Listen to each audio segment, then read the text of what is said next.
Ainara Aristoy, miembro de Funerarte. Funerarte. Hola, ¿qué tal estás?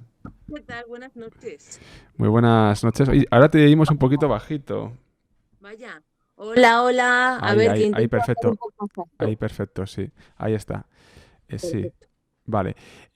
Muchas gracias por estar con nosotros en el Café de la Lluvia. Ainara es una vieja conocida con quien de vez en cuando contactamos, sobre todo cuando se acerca esta fecha, que es el Día de los Difuntos. Y hay muchas sorpresas. Es una de las personas que conozco que más sabe de la historia de los cementerios, al menos aquí en Madrid, en lo que es Madrid. Y hoy vamos a hablar del el cementerio, bueno, el cementerio sacramental de San Justo, es así, ¿verdad? Eso es, cementerio sacramental. De San Justo. Y si te parece, vamos a ir al origen de este cementerio. Tenemos aquí una imagen antigua del cementerio. Vamos a ir a los orígenes, cuándo se crea este cementerio, por qué se crea este cementerio, qué necesidad viene a cubrir este cementerio. Cuéntanos un poco esos orígenes. Bueno, lo primero quiero daros las gracias, porque es verdad que somos viejos conocidos, pero bien avenidos. Que Sí. estoy agradecida, siempre os acordáis de mí cuando hablamos de cementerios. Y respondiendo a tu planteamiento, el cementerio de San Justo se inaugura en 1847. La licencia para la construcción de dicho cementerio la otorga Isabel II 2 años antes, 1845, y en realidad lo que viene a cubrir es una necesidad, bueno, pues fruto de una prohibición, porque se ha prohibido el enterramiento en las iglesias, ya no se puede enterrar en las iglesias, que es donde se enterraba la gente que tenía más dinero, lógicamente, porque los pobres vamos siempre al mismo lado, a la fosa común, a la tierra o donde podemos. Entonces, el cementerio sacramental, como hemos dicho, las sacramentales son uniones, archicofradías, de generalmente un poco como Semana Santa, por entendernos, ¿no? Hermandades con una vocación determinada, pues cada uno hacia un santo al que más fe le tienen, y esas uniones de cofradías lo que hacían lógicamente era enterrar a sus hermanos en las iglesias, por aquello de que tenían pues los de San Andrés en San Andrés, los de San Pedro en San Pedro, cada uno en su iglesia.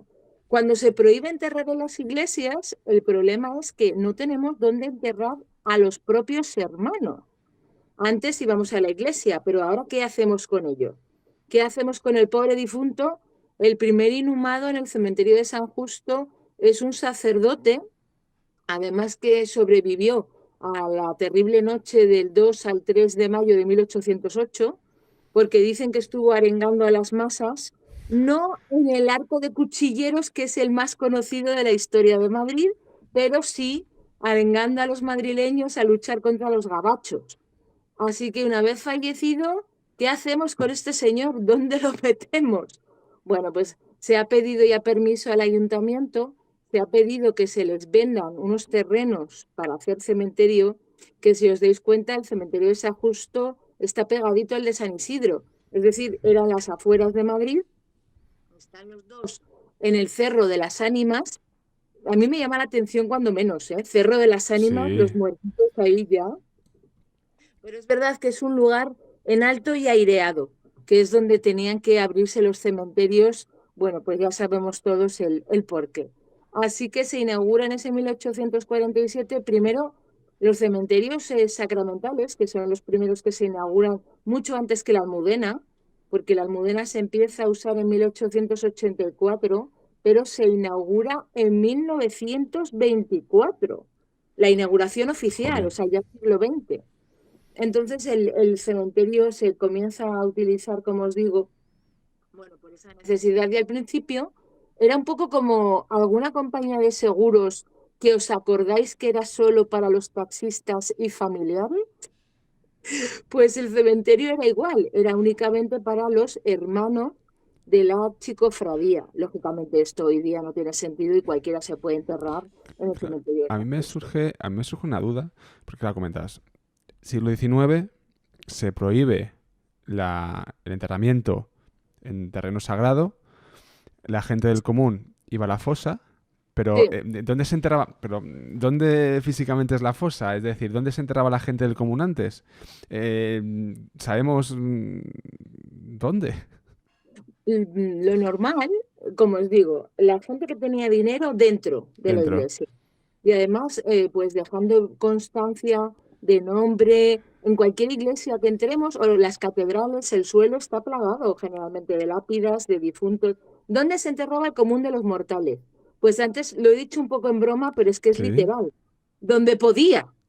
Por ejemplo, imaginaos el caso llamativo del que después era patrón de Madrid, de Isidro Labrador entonces, el pobre Isidro, que era un labrador, aunque ya se hablaba de su capacidad de generar milagros, ¿dónde es enterrado? Pues pegado a la iglesia de San Andrés, no dentro, fuera, en un cementerio improvisado, porque no eran cementerios, pero se les enterraba pegaditos a la iglesia para tener la protección divina, aunque fuera a través del muro de ladrillo, ante lo cual se generan esos cementerios improvisados cuando todavía no existen los cementerios como tal y se entierra la gente pues en lo que es la tierra directamente. Los pobres siempre vamos a la No, tierra, esto desde luego. Oye, este cementerio tiene una capilla también con una historia muy interesante. Háblanos un poco de esa capilla, a quién hace honor la misma, porque además también hay gente dentro de la capilla. también hay gente, es muy curioso porque según la ley ya no se puede enterrar uno dentro de las iglesias, pero lógicamente en las capillas de los cementerios sí, todavía sí. Bueno, y personajes súper conocidos como Adolfo Suárez está enterrado en la Catedral de Ávila, cuando teóricamente, según el derecho romano, no debería seguirse enterrando en la iglesia, pero ya sabemos que el que hizo la ley pues también hizo un poco la trampa. La capilla del cementerio de San Justo es una capilla que está dedicada a San Miguel, al arcángel San Miguel, que además, fijaros que la representación que tenemos del arcángel San Miguel es con una espada, es un ángel defensor, es un ángel que cuidaría a los difuntos que están allí descansando. Por supuesto, hay enterramientos desde 1850 en la capilla porque es original del momento de apertura del cementerio, está en el primer patio, en el patio más antiguo, pero además a día de hoy el que quiera se puede enterrar en la capilla del cementerio de San Justo.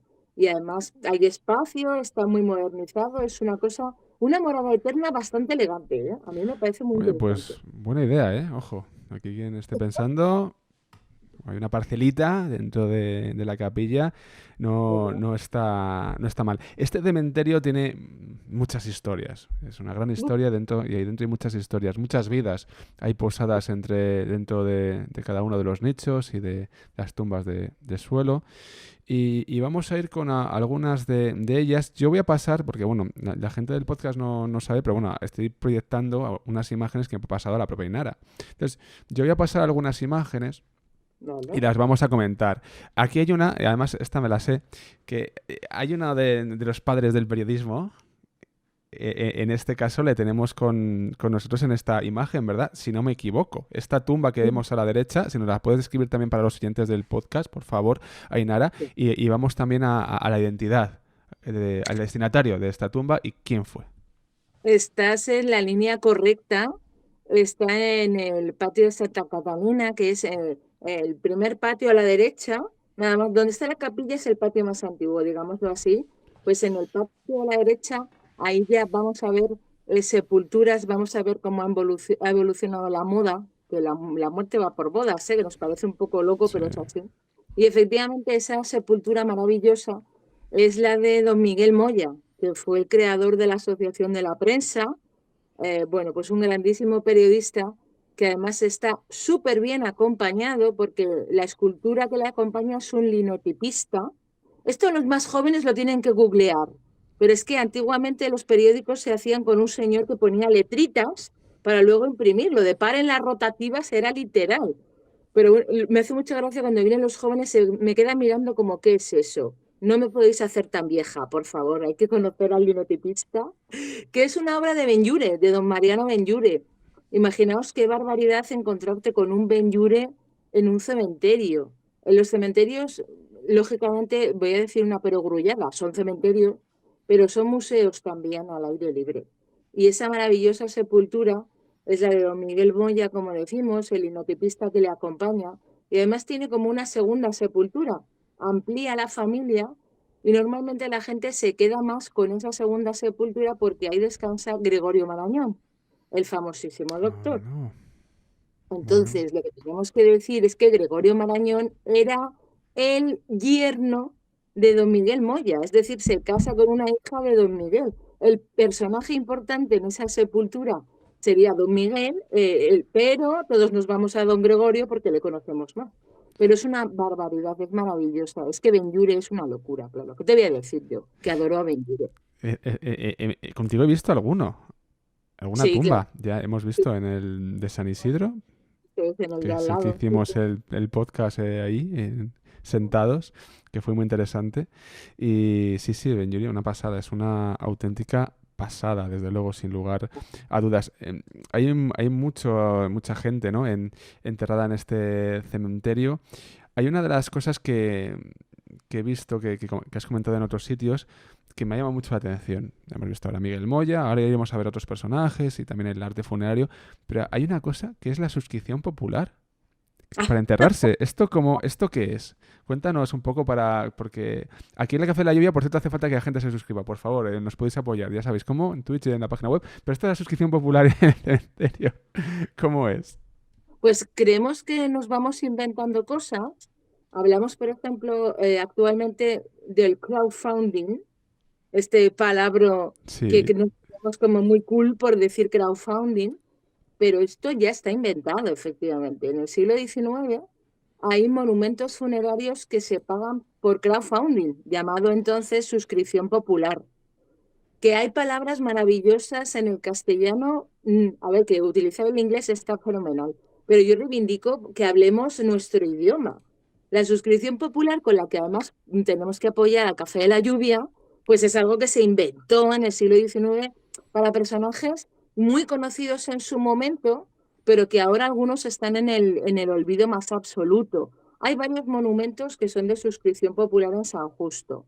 Por ejemplo, tenemos el de don Adelardo López de Ayala, que Adelardo es un señor que al pobre mío lo tenemos en el baúl del olvido, pero era un señor pues bastante importante, porque el pueblo de Madrid financió, pagó su sepultura para que la estuviera allí la morada eterna.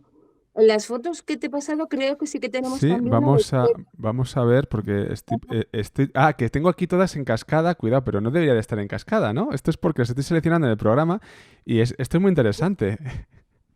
Sí, tienes la de Chueca, que también es un monumento ¿Es este? que se a ver, espérame.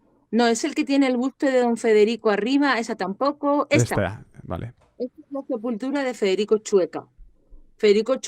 Chueca, zarzuelista, conocidísimo.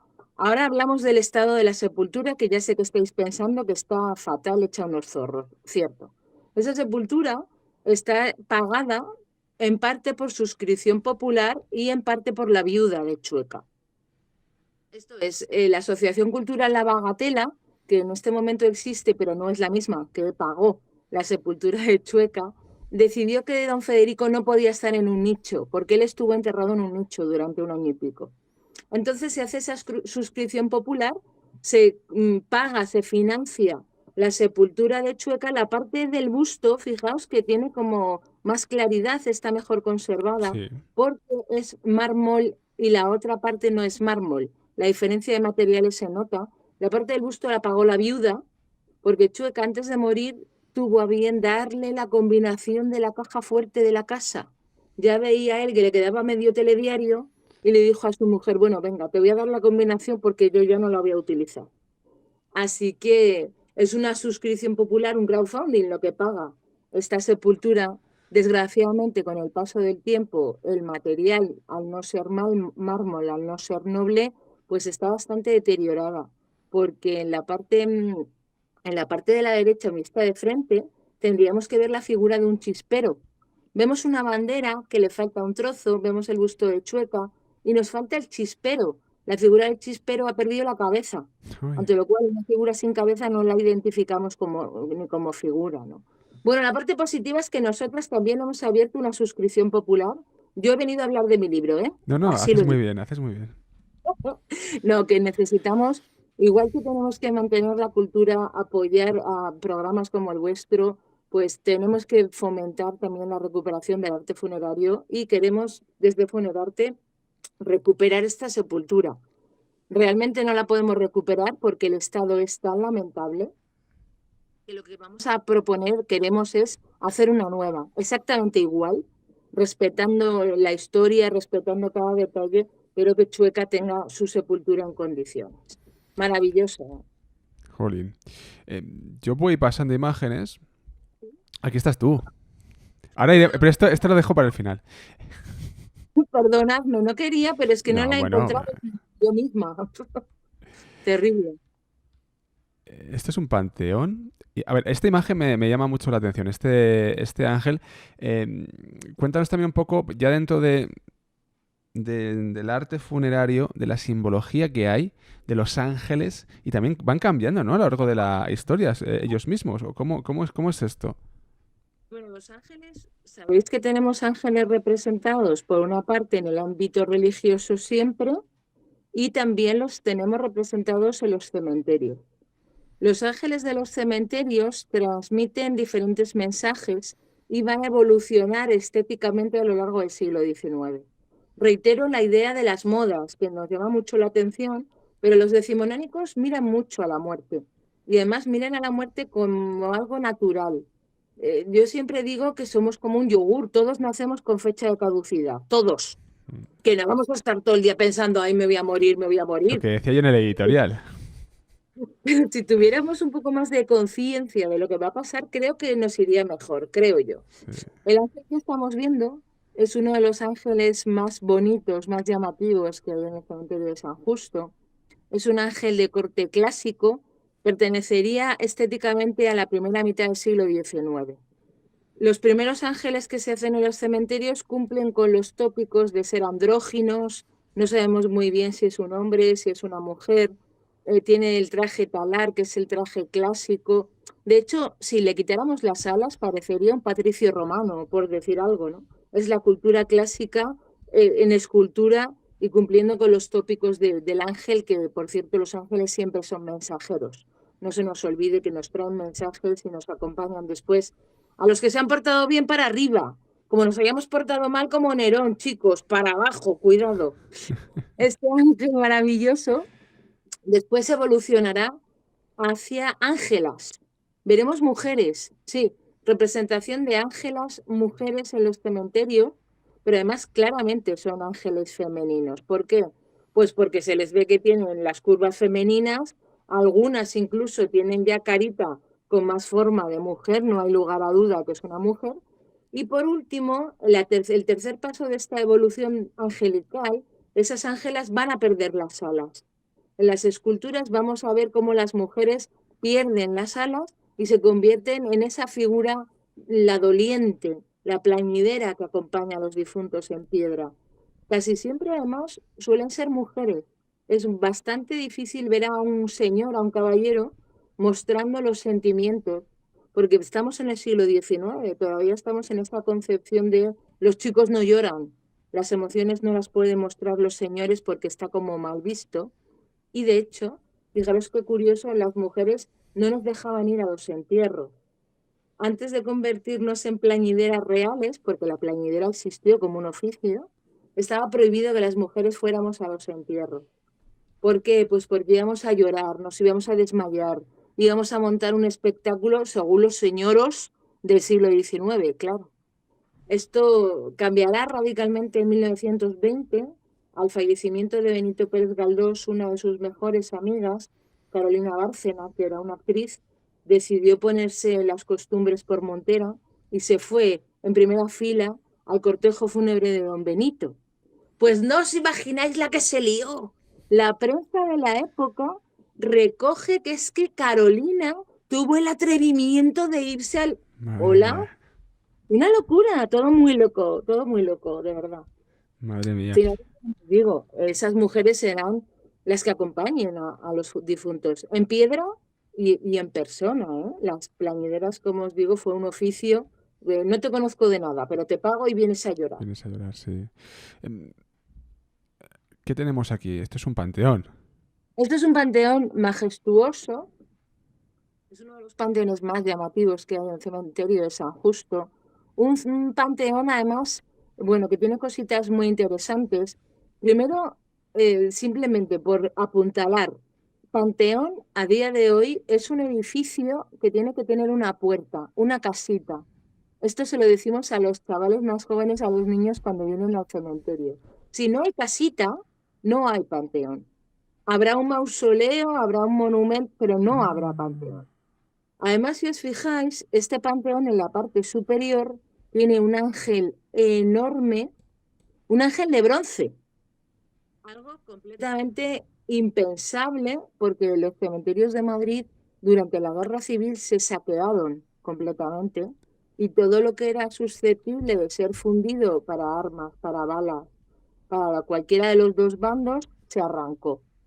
Bien es cierto que este panteón, la inmensidad que tiene, dime tú cómo tiras ese ángel, que estamos en guerra, que no podemos poner un andamio 5 semanas con unos señores. De hecho, es súper curioso, Javier, porque hace 2 o 3 semanas, yo creo que son 15 días, se han encontrado 4 obuses de la guerra civil en la pared que linda con este panteón en la parte derecha. Creemos que esos obuses tenían como intención tirar este ángel. Si acertaban y lo tiraban, se lo podían llevar para fundir. Bueno, pues la casualidad hizo que no lo pudieran tirar y se conserva que es el único ángel de bronce que hay en todo el cementerio. No hay nada más porque lo hemos perdido. Madre mía. Es un ángel de silencio, además, ¿eh? El ángel, permíteme la Sí. broma, el gesto se llama seriamente el gesto apocrático, pero yo digo que parece como cuando la Guardia Civil nos para en un control. Porque con una mano pide silencio, pero con la otra está haciendo el gesto de despacio. Tranquilitos, que estamos en un cementerio. Bueno, normalmente en todos los cementerios hay por lo menos un ángel del silencio, si no más. Y generalmente debajo del ángel se suele poner: no perturbéis la paz de los que aquí descansan. Me parece maravillosa la frase, pero nuestro ángel no la tiene porque desde abajo no se ve un pimiento. No vamos a ver ninguna inscripción. Este panteón, por cierto, pertenece a una familia hiper mega conocida, porque veis, cuando veis el nombre os quedáis un poco, ¿oh? Porque Sí. pone Muro Lara. Pero si yo te quito el muro, si yo te digo Lara y te digo teatro, Teatro Lara. pues ahí lo tenemos. Este panteón pertenece a la familia de don Cándido Lara, creador del Teatro Lara, por cierto, carnicero, metido luego a empresario teatral, pero un teatro que a día de hoy podemos seguir Sí. visitando y podemos ir a ver obras maravillosas y a ver el propio teatro que, ojo, que dicen que tiene un fantasmita. ¿Qué más elementos podemos destacar de este edificio? Mira, es muy curioso, en esta foto no se aprecia poquito, pero si os dais cuenta, el panteón tiene una escalera, no se ve bien, pero veis que la entrada está un poco alzada, la puerta se separa ya del mundo al ruido con esta escalera, y hay una especie de murete abajo que marca otro perímetro que no es el del edificio. Es un murete muy discreto que está justo donde acaba la escalera. Yo siempre os digo que os fijéis bien en ese tipo de detalles. ¿Por qué? Porque ese murete está marcando la realidad del panteón. Es decir, el panteón, la casita, es una capilla, capilla para hacer misa de difuntos. Además tiene, cualquier panteón tiene una mesa de altar siempre al frente, siempre, porque se hacen para hacer misa de difuntos. Pero ese perímetro, ese murete, lo que nos está marcando es la cripta. La cripta, que nos suena al conde Drácula totalmente, es una cosa muy sencilla porque son nichos, igual que los que hemos visto fuera, Sí. pero en el espacio que ocupa el panteón. Es decir, tiene como dos plantas. La planta de abajo donde están los difuntos, la planta de arriba para hacer misa, donde generalmente descansan los más importantes de la familia. Me refiero a importantes con aquellos que han pagado directamente lo que es el propio panteón. De hecho, además, este panteón es muy curioso porque tiene esa puerta a la que yo soy muy teatrera, ya lo sabéis. Yo a esta puerta la llamo la puerta de los vivos, pero luego os digo que os voy a enseñar la puerta de los muertos. Te digo para este tono y la gente se me queda mirando como, ¿dónde vamos, loca? En realidad lo que les enseño es la puerta de entrada a la cripta, que está en la parte de atrás, porque es un panteón de tales dimensiones, es tan grande que tiene dos puertas, la de acceso para misas y la de acceso para difuntos. No sé si se aprecia además, pero en la parte de la cúpula hay unas llamas de fuego encendido, hay unos Sí, pebeteros, sí, sí, sí se ve bien. se aprecia.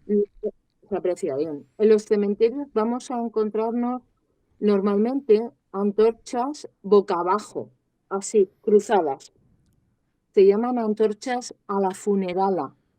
Mm. Es un término muy cercano a nuestro ámbito, pero es un término que en realidad hemos robado al ejército. Porque en el ejército llevar las armas al revés es llevar las armas a la funerala. La antorcha boca abajo significa la muerte. ¿Por qué? Porque tú coges una cerilla, haces así, la cerilla se apaga porque no tiene oxígeno. Ante lo cual, algo que se apaga en el cementerio va a ser siempre la muerte. Pero fijaos que aquí se ve fuego encendido. Se ven unos pebeteros además bastante grandes con una llama bastante viva. Parece algo incongruente, pero en el cementerio siempre prevalece la vida. Siempre. Y de este modo lo que nos hace ese fuego encendido es hablarnos de la iluminación del recuerdo. Si la verdadera muerte es el olvido, mientras hablemos de los difuntos, mientras les demos luz hablando de ellos, les traigamos a nuestro recuerdo, mientras los más pequeños conozcan quién fue el abuelo, quién fue la abuela, les vamos contando anécdotas, ese fuego estará encendido y siempre ganaremos al olvido, ante lo cual estaremos ganando en cierta manera, metafóricamente estaremos ganando a la muerte también. Qué bonito, pero es verdad. ¿El qué? No, no te hemos oído. Que vaya rollo que os cuento, madre mía. No, no, para nada. Eh, aquí tenemos otro edificio, Eso es, otro panteón. otro panteón. ¿Este de quién es? Este panteón es un panteón, a mí me gusta mucho porque es un panteón perfectamente neogótico. Sí. En los cementerios vamos a encontrar estilos arquitectónicos, todos neo, porque estamos en el siglo XIX, claro, no tenemos. Pero es muy importante para los arquitectos la puerta que se les abre en los cementerios.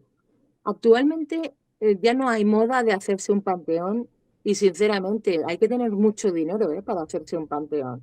Es una cuestión también de poder gastarse ese dineral. No vemos a los grandes arquitectos en los cementerios. Siempre hago la broma, no sé si me gustaría ver a Calatrava, que luego se le cae todo, pero, bueno, perdón, Calatrava. Pero, por ejemplo, tampoco vemos a Norman Foster, no le vemos haciendo cosas. Sin embargo, los arquitectos del 19, aparte de tener un poquito más de libertad, ellos ensayan cosas en el cementerio. En el siglo XIX es muy importante pensar cómo vas a descansar eternamente. Para nosotros es algo completamente... no queremos ni hablar de ello, ¿no? Cuando hablas de la muerte siempre sale el, cállate, qué yuyu. Bueno, en el siglo XIX tienen muy presente ese final y quieren dejar constancia sobre todo de que han tenido poder, porque un panteón no es sino un ejemplo de vanidad. Fuera parte de que hagamos misa, en fin. Los arquitectos, como os digo, vienen aquí a ensayar, vienen a hacer cosas que después se van a llevar a la arquitectura civil de Madrid. Y lo hacen los grandes arquitectos que luego veremos por Madrid. Los Antonios Palacios, los Enrique Repulles y Vargas hacen panteones. Hacen cosas que, bueno, pues ese neogótico, por ejemplo, que después van a volver a sacar a lo que es la ciudad. ¿Por qué tienen más libertad? Es muy importante la morada eterna, pero no nos engañemos, es más importante cotillear el palacete que tienes en la Castellana. Yo voy a ir a cotillear tu casa, a ver, luego igual voy a cotillear tu morada eterna, pero déjate que primero el palacete. Por eso a las grandes familias les dejan un poco más de libertad. No quiero decir que no estén atentos a lo que hacen, pero sí se les permite jugar un poco más, se les permite, pues, a mí es que este me fascina por la escena que que se concibe con los cipreses detrás, que entiendo que el arquitecto no pensó en ese momento los cipreses iban a alcanzar ese tamaño y demás. Pero hay sepulturas, cuando están en suelo, en las que se concibe la sepultura con los cipreses directamente integrados ya, 4 cipreses que acompañan a los difuntos, ¿no? Me parece una postal tan bonita del cementerio. Y bueno, porque a mí me gusta mucho el gótico, esto ya es absolutamente personal. No, no, pero es increíble, la verdad que sí. Es alucinante.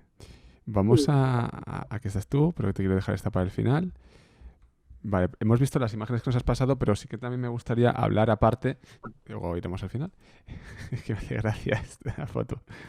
Hay otros aspectos. Hay más simbología. Hay una de las que he visto que me ha llamado mucho la atención, que no está aquí en imagen, pero bueno, los oyentes se pueden hacer una idea, es la columna truncada. Cuéntanos, bueno, es una columna que está sin acabar, está a medio terminar. Es ¿Por una, qué? sí, generalmente clásica. Tampoco, como no se ve la parte de arriba porque está truncada, está partida, no sabemos si va a ser dórica, jónica, corintia, pero es una columna de estilo clásico con su basamento, sus estrías en lo que es la propia columna y normalmente está partida de una manera que se nota que está rota. No es una cosa que la ruptura sea recta, sino que se hace ver que alguien la ha roto, que no está hecho queriendo. Y muchas veces en esa corona se esculpe perdón, en esa corona, en esa columna se esculpe una corona que cae hacia el basamento de la columna, generalmente una corona pues para recordar al difunto a través de las flores. En las columnas truncadas hay muchísimas, sobre todo, pero vamos a ver muchas, por ejemplo, en el Cementerio Civil de Madrid, que es un cementerio increíble también. En San Justo tenemos alguna, y hay quien asocia ese elemento, esa simbología, a los masones. Aquí podemos hacer ya 27 programas, porque entre lo que me sé, lo que me cuentan, lo que me imagino y lo que he leído, locura. El caso es que la columna lo que significa es una muerte prematura. Esa columna rota, esa columna troncada, no hemos dejado que desarrolle del todo. Una muerte prematura nos referimos a gente joven, que por naturaleza teóricamente pues no tendrían que fallecer.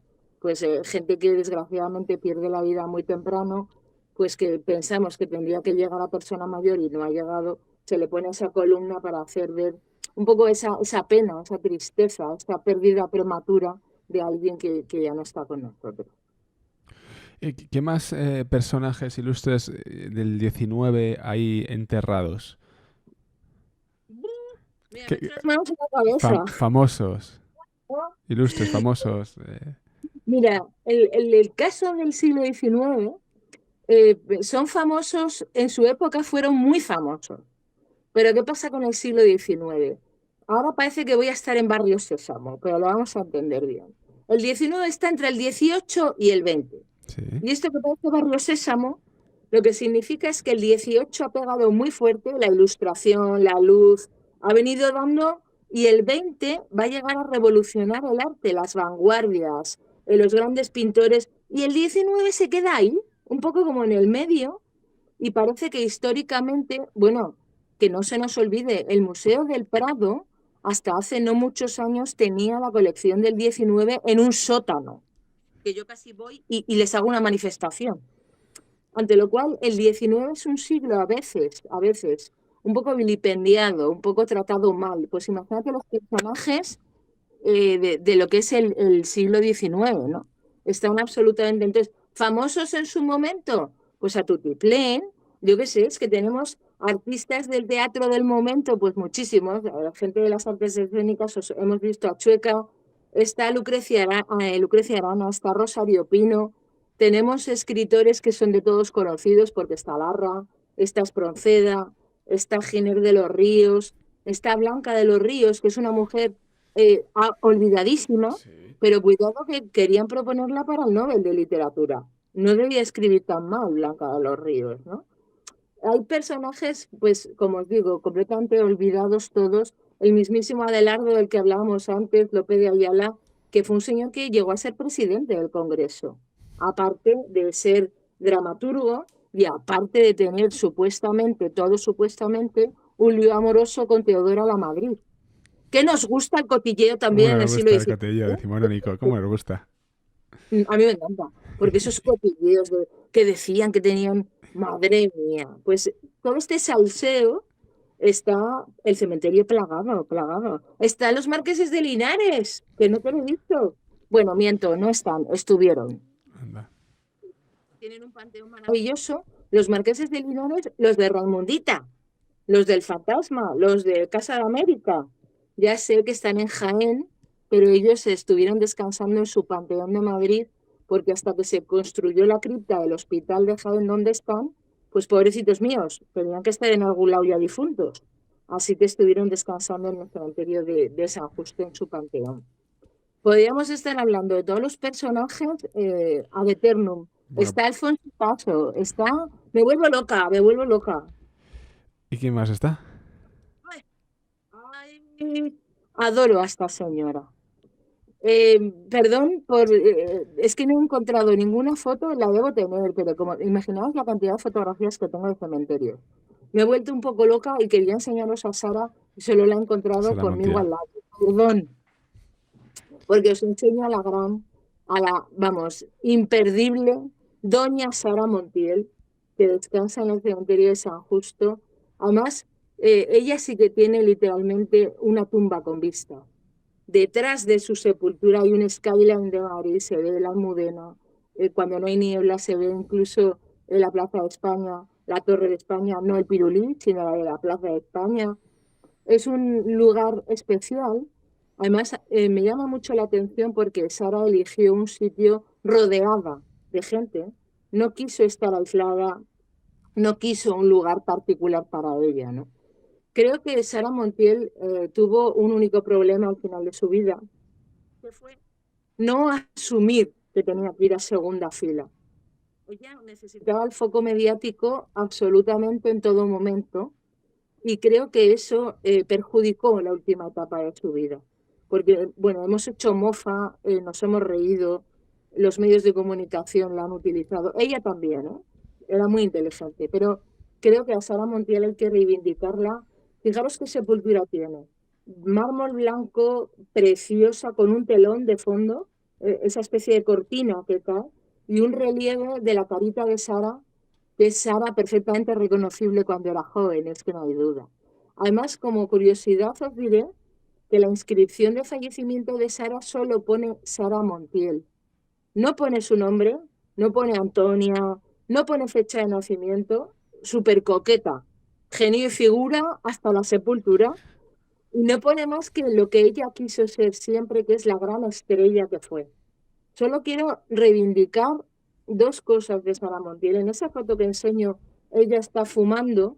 Dijo que Hemingway le había enseñado a fumar. Sabemos que Sara era una mujer fantasiosa, era parte de su personalidad, pero ojo, Sara se fue a Hollywood sin hablar ni una palabra de inglés, al Star System estadounidense, que era de hombres completamente, y se fue representando a un país que era una dictadura, que no se nos olvide que éramos la única dictadura de Europa occidental. Llegó a Hollywood con esos tres grandes obstáculos y esta señora llegó a cobrar el segundo caché más importante de Hollywood, solo por detrás de la grandísima Elizabeth Taylor. Lo que quiero decir es que Sara fue mucha Sara, que la última etapa desvirtúa, creo yo, la figura de la gran Sara Montiel, que hizo lo que le dio la gana, se casó 4 veces, vivió como le dio la gana, pero que hay una parte seria que creo que hay que reivindicar y que de verdad considero que es necesario recordar y presentarles nuestro respeto. A veces digo que Sara no cantaba muy bien y le pido perdón, ¿no? Le digo, Antonia, perdóname, porque es verdad que tampoco era una voz lírica, pero era muy particular. Y creo que es una mujer que merece, pues, para mí, más reconocimiento del que le damos, la verdad. Oye, pues hemos hecho un recorrido, haremos más recorridos en el cementerio sacramental de San Justo. Y ya para terminar, me gustaría que nos contaseis lo que hacéis desde Funarte. Cómo la gente puede, porque hacéis visitas guiadas, oye, pues si hay gente interesada, pues página web, bueno, que des un poco los datos.